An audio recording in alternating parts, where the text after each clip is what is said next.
drives through the sand, stops the car and like opens the door. He's like, get in. And he drives off down the sand without his lights on because he doesn't want to be seen by this base thing. I was like, okay, we didn't die in the desert, but now we're going to die in the car. Hello and welcome back to Single Sounds, the podcast that showcases single Londoners in a new light for dating. My name is Katie Mack and I'm the host and creator of Single Sounds with a mission to create positive first date experiences. This week's character's friends would say she has a type of guy, but really she is very open-minded in what she's looking for, other than be a good communicator, but please don't live too close to her. She is psychologically minded, an avid birdwatcher and a power nap queen. We bonded over our love of all things maps and how hard it is for women to urinate in public. If you enjoy the podcast, please remember to follow, rate and review so the podcast hits the charts and reaches more people. And of course, if you'd like to date today's guest, write into the Instagram at Single Sounds. The link is in the show notes. Okay, hi, welcome to the podcast. Hi, thanks for having me. You're welcome. How are you? Yeah, I'm good. No, I like it when people ask me how I am, you know. Look, honestly, not many people do. The thing is though, like, what would you say other than good? It is true. It's a bit of a dead question. I'm not great. Yeah. I've had a really bad day. Yeah, I've actually had the worst Tuesday ever. So when you come onto a Teams call and it's like, hi, how are you? I'm good. How are you? I'm good. Yeah.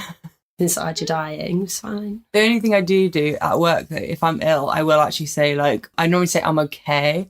I'm feeling a bit ill, something like that. Yeah. Don't so say I'm not good. going to do any work today. Yeah. FYI. Yeah, it's like a pre-warn of like, don't give me something really hard or like don't ask something really difficult. Yeah, or like in the afternoon you're like, yeah, I'm just not feeling any better. I think I'm going to log off early. I've definitely done that. Yeah, it's like you're showing that you're making an effort now, but like later it might be a struggle. Yeah, exactly. Tactical. Let's get to dating. Yes. So who are you sexually attracted to? Men. Okay. Bit of a hesitation. I'd say like 97% men. Okay. Like never say never, but generally men. There are some attractive women out there. There are. But my hinge is set to men. It's generally men. If I met a girl out, like maybe, but yeah, men for now. And how about what are you looking for? To be honest, like I don't really have any like specific preferences. Like age-wise, I think on Hinge it's like 25 to 35, but to be honest, is that quite broad? No. So many people say this, they're always like, oh, so my age is set to this, but if I'm being completely honest, like I probably wouldn't go up to that. Well, no, like it's set to that just because I don't want like a 60-year-old on Hinge, do you know what I mean? Yeah. But they could be below 25 or above 35. Oh, okay. I think it's just a way of narrowing it down on Hinge. But yeah, it depends like where they are in their life or like how mature they are and stuff. Like they could be younger than me and be more mature. They could be a lot older and still be doing the same things I'm doing. So yeah, it just depends. Any height preferences? Height? No, I'm not small. I'm like 5 foot. I actually don't know. Maybe like 5'8". Yeah, that's not small. Yeah, but I'm not like, they don't have to be like a lot taller than me. Like a lot of the boys I've dated have probably been quite a similar height to me. So taller, similar height, maybe fractionally smaller. I'm not heightist. As long as they're not like 4 foot, that's fine. Yes. And then just general type. I don't think I really have a type. Like the guys that I've fancied or dated have not all fit into the same look, but my friends would probably say that I do have a little bit of a look. Okay. Which is probably kind of like darkish hair, kind of palish, kind of a bit lanky. Sounded lovely. Basically kind of a little bit like me. Which is that weird thing where they say like, you know, that couples that look like each other. Or like look like what's parents. that? I love that Instagram account. I don't know what it's called. Siblings or dating? I don't know, I've not seen it. Oh, it's so good. To be fair, once, like years ago when I was with my ex-boyfriend, I went to pick him up from work for the first time and I went in and his boss was there and he was like, oh, so is this your sister? Oh, and no. We both just stood there like, oh, God. And he's like, no. It was really awkward. Nice. But yeah, that's not like, I definitely fancy people that don't fit into that type. So yeah. Just generally very fluid. Love it. Any hobbies? Well, they have to have. Yeah. Or like something that you'd find attractive. They don't, maybe not a must-have, but just something that you'd be like, that would be a bonus. I think just like generally like being a positive person, being open-minded, like wanting to try new things. Like they don't have to have like a specific hobby or a specific interest, but if they're like interested in trying different things, being curious about life, like up for doing new things and stuff, like that's definitely a must-have. So yeah, nothing specific, but as long as they're interested in something, you know. Yeah. How about where? Probably London, but I'm not particularly fussy about which postcode, as long as it's somewhere within the M25. Maybe not like too near the M25, but yeah, I think there's pros and cons to them being close or far. Like, okay, if they're far away, obviously just like practically it's a longer time to get there. But also if they're too close, like you could bump into them, like when you're really hungover and looking disgusting.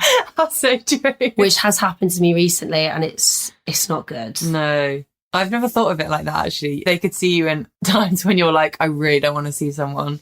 You're like ill, popping to the shops or something. Literally me. Like, I've been on a few dates with a guy recently, and I have twice, like, seen him at times when I just didn't, like, need to see anybody.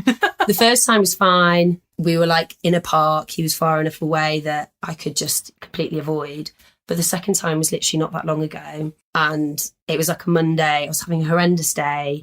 Me and my friend from the office were like going to get lunch. Like I'd thrown on the worst outfit, was wearing a baseball cap. Like I was like, it's fine. I'm not going to see anyone today. Walking down the market at lunchtime. And this guy who like works in like a nice office was wearing his really nice suit, like looked really smart, walked past and we saw each other. And I was so flustered. I couldn't even say his name. Like it was awful. Oh, God. And I was like, he's literally never going to text me again. Did he? We have messaged a little bit, but he's not replied to my message in quite a while now. So clearly that didn't go down very well. Fair enough. So yeah, they can't be too close. No, I think that's good, actually. It's an interesting, like, far enough away that you still have to travel a bit. They're not going to be in your neighbourhood, like, every day. Yeah, you don't have to prang out about seeing them. Yeah. Okay, what are your 2 truths and a lie? Okay, so 2 truths and a lie. The first one is that I was born in Australia. The second one is that I was top of my year at uni for all 3 years of my undergrad. And the third one... Sorry, just let that sunk Nerd. in. Whoa. Shouldn't have said that. And the third one is that me and my family once got lost in the desert in Egypt. These are good. Lost in the desert. That is so random. I hope not, but I mean, you're fine now, clearly. So I'm alive. Yeah, you're alive. Top of the year, that's got to be true. That was, unless it was only 2 years and you like flunked one. Could be. My brother was that person as well, so it's also like really? Not that unbelievable for me. Okay. Oh, yeah, damn. he won some prize that like literally to say like you win. I was like, you are amazing. Yeah, as if that's a prize. Like you got the highest score in your year, and I was like, what? You only got like £100, and I was like, it should have been way more. Yeah, for sure. Yeah, maybe you went to the same uni. I'm gonna go lost in Egypt was the lie. Okay, so born in Australia was the lie. Mm. I wasn't born there, but I did live there for 6 months when I was younger. Okay, so you did get lost in Egypt. Yeah, it was actually really ridiculous. I literally was like having flash moments of like which picture of me they were going to put on the news, like imagining which horrible school I've always photo thought that, you know, use. I actually did a call once on my Facebook to be like, not that one. Yeah, like that's what I was worried about, not the fact that like I potentially was going to die. Yeah. Just the fact that like they were going to use a horrible photo of me. No, I went through, because you know, like obviously they would only be able to access like your profile pictures if you've got like a high privacy setting. So I just went through those and like archived any of the really old ones just in case. Just in case. Someone needed to like nick a photo for me. Yeah, it was crazy. How long were you lost for? Not like ages, like less than a day. Okay. But what? Wait, sorry. I said okay, and then I was like, wait, what? Less than a day? As in a whole 24 hours you were lost? It was probably like 10 hours or something. And you, like, did you have water? No. What? No water, no food, nothing. The guy, so it was me, my parents, and a guide. Oh, the guide lost you? Yeah, the guide lost us. No. This is like a Daily Mail horror story. Yeah, no, it was bad. And the guide, like, he hadn't worn any shoes, and the desert in Egypt is like quite rocky. So he cut his foot open on like a rock. So he had to take, I don't actually know what the word is for what they wear on their head. Oh, yeah. But whatever that is, he had to take it off his head and he had to like tear it in two and like tie it around his feet as bandages because his foot was bleeding. Gosh. It was chaos. No first aid kit. No first aid Clearly, kit. Didn't have water. Yeah. It got dark. The guy didn't have a phone. My dad was trying to ring like probably no signal. People in England to like ring the British Embassy. Oh my gosh. It was not cool. So how did you get rescued? So basically, eventually we like at the point at first the guide like didn't want to admit that we were lost. And then after a while, my parents were like, I think we're lost. Like, you keep looking around, like, we should have been back where we were meant to be ages ago. And then eventually they were like, okay, we're just going to ignore what you're saying. Like, we know we're lost. And he was like, okay, like, let's just go this bit further. And if there's nothing there, like, okay, we're lost. We did that. And then we're like, okay, we're actually lost. What do we do? And at this point, because the dunes are like quite undulating over a distance, like we were at like quite a high up bit, so you could see for ages. And he like pointed at this like tiny speck in the distance, which was this mast, and which had like a little red light at the top. And he was like, "Yeah, we've got to walk to that." Oh. And I was looking at it, I was like, that is literally on the horizon. Like, that is so far away. Oh, and at that point, me and my parents were all like, shit, like, this is not good. And my mum started to like freak out. And I was like, Mum, we just have to go. Like, there's nothing we can do. Like, we just have to walk. Like, there's no questions. Like, we just walked, and we just walked for hours. Oh my God. And then someone could pick you up from the mast. So at the bottom of the mast was like a tourism police station. So in Egypt they have tourism police because it used to be like such a big part of their economy. They had like this whole separate organisation that like looked after tourism. So as we were getting towards it, we were like, great, we'll go in there, like that'll help us or whatever. And the guide was like, no, we can't go there because he basically didn't want them to find out what had happened because his company would be like, you're gone, you're fired. Yeah. And we were getting up to the base and we were starting to get in conflict with him because we were like, obviously we're going to go in there, like we're not going to sit out here and die. Or like wait for whoever. Yeah, like we don't care, no offence. Like, yeah. And then I don't even know how it happened, but like by some form of miracle, basically we had also had like a driver in a Jeep and we'd left the driver when we went out on our little adventure, which went wrong. So he must have obviously after some amount of time thought, oh, they're not coming back, and must have decided to drive to like the nearest road, which was this road that we were walking to, because it literally was the middle of the desert. And I don't know how the timing worked out. God sent the driver at the right time and he just like appeared out of nowhere. So we could see him driving up the road. And like before he is like anywhere near the base, he turns his lights off, comes off the road, drives through the sand, stops the car and like opens the door. He's like, get in. So we have to like run over to the car, jump in. And then he just drives off. Like no energy. Yeah, he drives off down the sand without his lights on because he doesn't want to be seen by this base thing. I was like, okay, we didn't die in the desert, but now we're going to die in the car. Yeah. So the police actually never found out? The police never found out. So he got to keep his job. Yeah. Hope he didn't lose other people.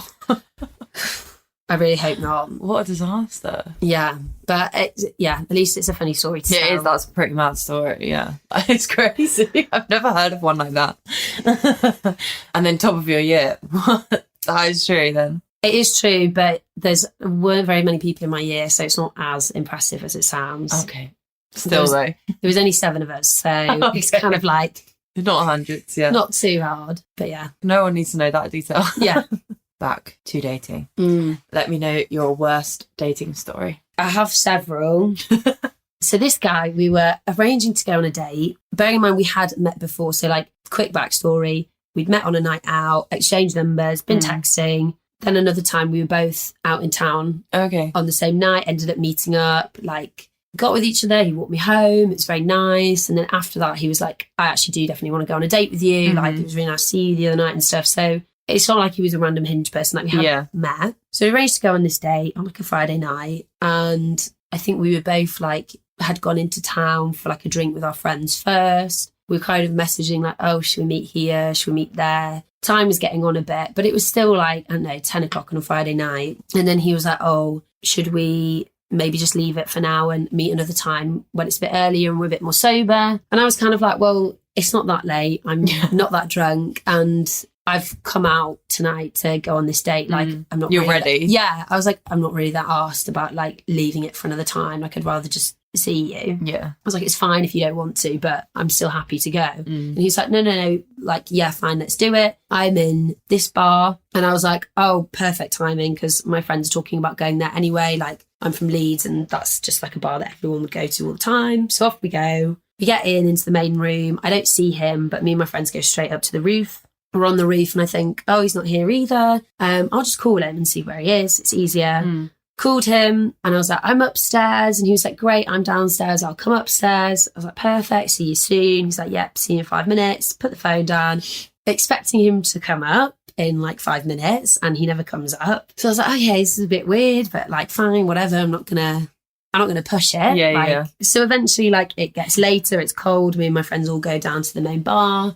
At this point, my friends are like, oh, I thought you were like going on a date. Where's your date? Walk into the main bit and see this guy sat like on a sofa with his brother having a drink. And I was like, oh my God, he's literally sat right there. He's been sat there the whole time. Yeah. And like, what is going on? My friends are like, where is this guy? I'm like, he's literally there. They're like, why don't you go over to him? And I'm like, no, like, I've already told him I'm here. I can't like thrust myself upon him. Like, I don't understand what's going on right now, but I'm just going to leave it. And then literally hours go by and then eventually he leaves the bar at like 2, 3 a.m. And doesn't say a word? No. And at this point I'm a bit drunk and I text him like, literally, what the hell? And he just read it and never replied and never spoke to him again.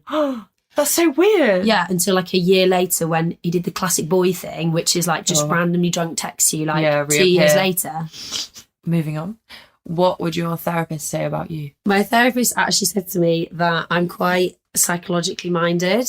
Especially for somebody my age, which I don't really like. I think it basically means like somebody who's quite like self-aware, self-reflective, can like see what they're doing and why. Stuff. Yeah, and also like the same with other people. Like you can kind of like understand why people are doing things or saying things, be quite empathetic, which I think is probably true because a lot of my friends like will come to me for advice about things, or like if they want like a different perspective on something, I'll probably give them a perspective that they haven't thought about. Like even last night, 2 of my friends rang me with their like life problems, literally one after the other. Oh God, that doesn't happen all the time. Like free therapy. Yeah, I was like, well, the second one rang and I was like, oh, I actually have work to do, but I'm going to pick it up. But the funny thing was they actually happened to date like when we were younger. So when the second one rang me, I was like, oh, you never guess you just rang me about their life problems. Yeah, that's mad. Your ex-girlfriend. He's like, oh, maybe we're made for each other. It's like, absolutely not. No. I guess you're probably honest as well. That's why people come to you. You'll give an honest answer. I try to, yeah. And what is the award you would be nominated for? So this was one of the questions that I, like last night when I was frantically messaging my friends, like, how do I answer any of these? One of them said that the award I should be nominated for is like falling asleep, like when I'm out drinking or in the club. But then also my ability to like revive myself. Yeah. So I'm notoriously bad at falling asleep when I've had too much to drink. There is way too many tales of that. But the most recent one was quite bad. When I was in Amsterdam with my housemate and we'd gone to this comedy show. And it's just like an amateur comedy show. It was like 3 or 4 guys. They were all right. I was really, really drunk because we'd just been on like the canal boat tours with like cheese and wine and stuff. So I was pissed. And I'm sat in this chair, obviously eventually fall asleep. Don't remember any of the last guy, but wake up at the end. The room is like empty and my flatmate and her brother and his girlfriend are like, Mom, like we need to go. I kind of like came to like, what's gone on? Like, what's happened? And my flatmate was like, you have been asleep for the last comedian's whole set. And he noticed at the beginning of his set that you were asleep. And like called you out. And he basically, his whole set was taking the piss out of you. That's so embarrassing. So apparently he was asking my flatmate like questions about me, like where I was from, blah, blah, blah. And then apparently he was like, right, audience, we need this girl to wake up. So everybody on the count of 3, we're going to shout her name and say, wake up. No. So apparently they were like, 1, 2, 3, wake up. And I was just out for the count. You just didn't. But then I was fine. Yeah, you left and you were like, let's go to the next place. Yeah, and then we went out to the club. So it's a little power nap. Yeah. That's a good... But yeah, that happens sometimes. Sometimes. And what would your moan of the moment be? I didn't want to do the moan of the moment one originally because I was like, oh, that's like a negative. I don't want to moan. But then I have been moaning about something a lot recently. So I was like, well, get out. That is a moan that I'm moaning about at the moment. I think because it's just been summer. So it's like how easy it is for men to urinate in kind of public places if they have to. Whereas if you're a girl, like it's really hard. Yeah. So you gotta have like a wall of people to protect you. Yeah, it's so hard and you feel really exposed and it just feels like a bit embarrassing when it shouldn't because you're just peeing. Yeah. All the men are doing it. And yeah, I guess it's been the time of year where you might do that recently. And I've just found myself in so many situations like I really need to wee. There is no toilet and I just can't because there is just nowhere. Final question. Non-negotiables. This sounds really basic, but as somebody who can actually just communicate what's going on and their feelings and just like have respect for like your time and energy. I feel like people have probably spoken about this before on the podcast, but guys just like you'll be hanging out with someone and obviously something's happened and they just sort of stop replying or slowly start getting worse at replying. Yeah. Or like something weird is obviously going on and then they eventually just disappear off the face of the earth. And it's like, why didn't you just say? Yeah. It's a slow ghost. Yeah. It's so annoying. Like, I'd much rather you just told me that you weren't interested anymore or you're seeing someone, which more often than not has ended up being the thing. Like, they've started seeing someone or they've got a girlfriend or whatever, which is absolutely fine. Like, I'm not going to cry about it. Like, you can't help the way you feel if you've met someone and you know, whatever, want to have a relationship with them. Like, that's fine. Just tell me. Like, surely it's easier just to send that message than like slowly like play out this scenario of like taking longer to reply to the messages or whatever it is. Yeah. It's the assumption that you're going to get upset, isn't it? Exactly. It's like, why assume anything? Like, why... Just ask, Yeah. Yeah. Like, it's a two-way thing. Like, let's have a conversation about it. Like, you don't have to come to these conclusions in your head and then just stop speaking to me or end it or whatever it is. Like, it's fine. Just let me know. Yeah. Because then you kind of wonder what's going on. You never really sort of put a stop to it and move on. And then you just never know what happened and like how are you supposed to know next time. You don't get any like nice closure message of, okay, that's done now. It's more for you to just to be like, okay, I don't need to waste my time with that person anymore. Exactly. It's not like I'm going to be hung up on it for ages, but I'm still going to like wonder if it's still going to be on my mind a bit unless I know that it's definitely like done or whatever. Yeah, just someone that can like actually communicate what's going on and just be upfront with you. Because otherwise you kind of think, obviously it's different like if you're in a serious relationship, but if you're just hanging out with someone or like whatever it is, like it can be super chilled, but it's kind of like at what point do I trust that you're actually gonna tell me what's going on if something is going on? Like do I just have to assume all the time that you could disappear at any moment? It's a lot of energy. Yeah, it is. It's just like a waste of energy. And it's like I actually don't care, like it's fine. Even if you don't like me, like it's fine. I'll be okay. I don't mind. Yeah. But just tell me. So yeah, if you're a ghoster, then don't bother, guys. Okay, bestie rec time. No, I'm really scared about this because I actually have no idea who it is. No, you don't. I'm going to play it. I'm just going to rip the Band-Aid off for you. Why would you want to date my best mate? Well, there are loads of reasons, to be honest with you. Firstly, you'll never get lost. Gaining a first-class degree in Geographic Information Science, which is basically a whole degree related to maps. I don't know. And she even achieved the highest grade in the whole country. So this girl really knows her way around a map. And even when she's so intoxicated, she can barely open her eyes, you give this girl postcode to the afters and she'll be able to sniff it out, trust me. Number 2, she's a cheap date. Literally 2 pints, she'll be on her way. And the one thing I really admire about her is despite being off her trolley, she somehow still manages to function and she'll stay out till the end.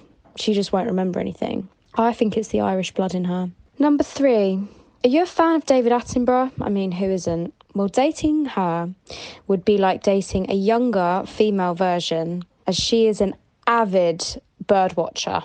Honestly, you follow her Instagram, For her Autumn Watch series, stunning. It's comparable to the likes of Blue Planet, some may say. She documents various wildlife scenes. So if what you look for in a partner is an ability to identify many different species of bird, look no further. She also has many other skills she'd be more than willing to teach you, including taking you horse riding in stunning locations, such as Kazakhstan. She can give you river dancing lessons. She can introduce you to the world of birdwatching, as previously mentioned, because that is a really big pull factor, to be honest with you. She can serenade you with her silky smooth soprano voice whilst using her magic hands on the piano. She could take you wakeboarding on the River X. And the last reason why you'd want to date my best mate is that she's independent as fuck. She's one of the most social people I know. She has so many friends. Like, honestly, when we go out, she always bumps into someone she knows. Every weekend is jam-packed with parties, events, brunches, gigs, raves, you name it. But she'll always manage to make time for the special people in her life. So if that sounds like it could be you, hit her up, please. She's overdue a relationship, I think. Single for 5 years, I think. It's time, guys. Hit her up. Oh, no. It's actually 6 years. It's even worse. Got it wrong. She did you down 1 year. That's so funny. No. I'm so shocked she added that in.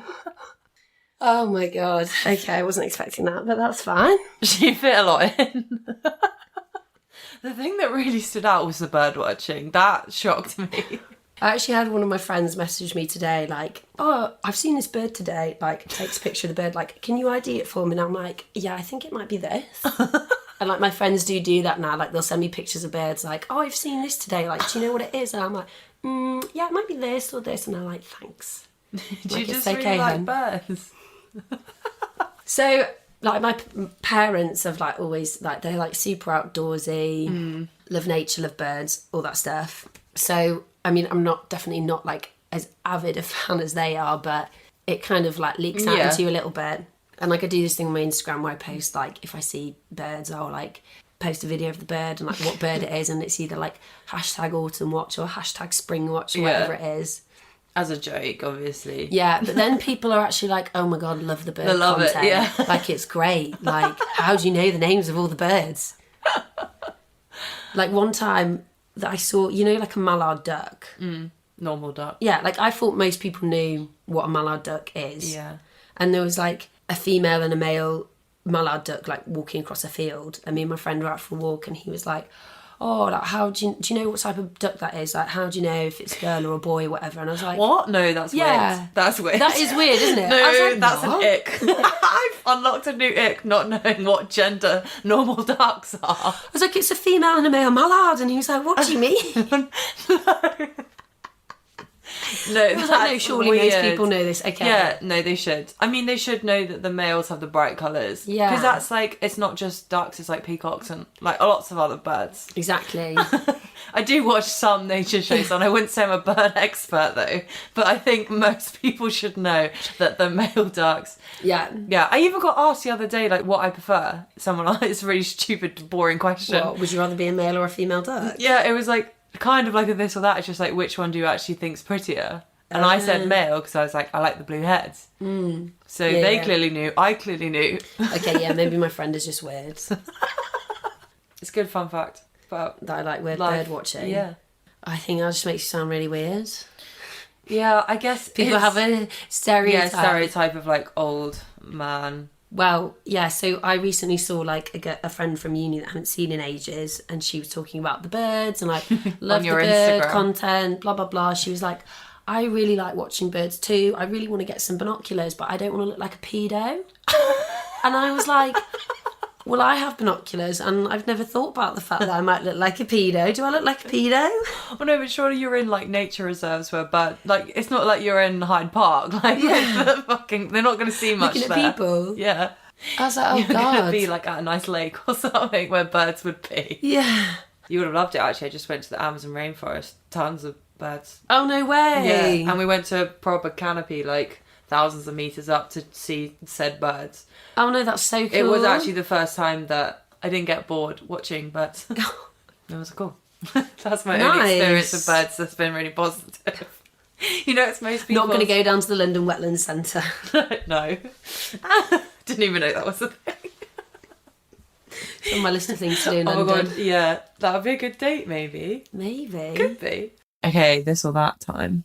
Would you rather keep all the knowledge you have already and never learn anything new, or give up all your knowledge you know now and learn everything outside of it? Oh my God. I'm tempted to say, like, lose all the knowledge and start again because the grass is always greener. But you'd lose all your birds, though. Yeah. You can't learn them back. Oh no, yeah, that would be sad, to be fair. Yeah. And also, it's easier to, like, retain things and remember things when you're younger, right? So surely, like, anything I learned now, it would be harder to retain it. Yeah. So maybe I'll just be safe and stick with what I already know. I actually was going to say exactly the same, because I think my first thought was I'd forget all the stuff I know about all my friends and I can't relearn it. Yeah, also as like a 25-year-old living in London with a job, like if I just forgot everything I knew about my job or how to live, I'd probably just die. Yeah, and you can't relearn any of that. Like, you would forget how to... I guess maybe you'd never know how to cook pasta. I don't know, like stuff like that. Yeah. I'd probably like electrocute myself on the toaster or something. Yeah, okay, let's not do that. Let's not do that, no. Okay, next. Cheese or chocolate? I love both. Yeah, same. Like, I still my have a two winner, favourite singular foods. Yeah. I think I'd have to pick cheese just because I feel like that's more sustenance than chocolate. Like, if you were going to only eat one for the rest of your life, like at least there's some like protein in it. Yeah. I don't know. No, I would pick cheese as well. I think I'd miss it way more on other foods like pizza, pasta, etc. But chocolate... Are you allowed vegan cheese, or is that still classed as cheese? Let's just say cheese, so I guess all forms of cheese. Oh God. That's the hardest question I think that's going to be on here. But I think I'd have to pick cheese just because I feel like I could eat more cheese than chocolate without being sick. Would you rather live with a stranger who is a bit weird, or a friend and their partner that fight constantly? A stranger who's a bit weird. Yeah. It's quick. Well, the flat I live in at the moment is like a random spare room flat. And like I kind of wanted to do that. Yeah. Because I think it is easier to like tolerate the strangers somehow. And especially in London, like when you're just, life is hectic. Like I think sometimes when you live with friends, like you feel like this obligation to like do stuff with them all the time, or like invite them to everything, or like if they get on your nerves, like it might ruin your friendship, whereas at least with a stranger it doesn't really matter. Yeah, I completely agree. And also I literally can't stand arguing, especially couples arguing. Like that is the worst. So yeah, I wouldn't be able to cope with that, I don't think. Would you rather give up using a spoon or a fork? I don't know which is more convenient or inconvenient. I'm guessing depends it would have to be a fork, because like I can't think of something that you can eat with a fork that you couldn't eat with a spoon, but like there are a lot of things you can eat with a spoon that you can't eat with a fork, like soup. The one I was struggling with is ice cream, but I guess you could fork an ice cream if you needed to. Maybe a fork, actually, because like, imagine trying to eat pasta with a spoon or ramen or something like that. And like dessert, you could just use a fork, like cheesecake and stuff. That's fine. Yeah. Okay, maybe a fork. This is the random one, but I quite like it. Water balloons or water gun? I think water balloons. Yeah. Because that's going to have more of an effect. Like if you get hit by a water balloon, that's a bit more shocking than a water gun. Yeah, that's true. Also, I feel like you see people with water guns, you know, like pranking or like at a festival or something. Whereas a water balloon is a bit more rogue. Yeah. And final question. Would you rather have edible spaghetti hair that regrows every night, or sweat maple syrup? I think if you were sweating maple syrup, like that's just a mess. That is a mess. Imagine you'd be sticky all the time. I couldn't deal with that. No. I'd have to go with the hair. I think you'd have to go with the hair. But then you'd probably just like be chewing your hair all the time. It's a little snack. It's all right. You'd probably just constantly be eating say spaghetti. If it's cooked or not cooked. I was going with cooked. I would assume it's cooked because otherwise it'd be like sticking out at weird angles. It's like a flow. Yeah. Yeah. Awesome. Okay, that concludes the podcast. Nice. Thanks Yeah. for having me. No, you're welcome. So, remember to contact the podcast at Single Sounds to be in with the chance of a date and some unreal birdwatching Instagram content. Thanks for listening as always, and I'll see you next Tuesday.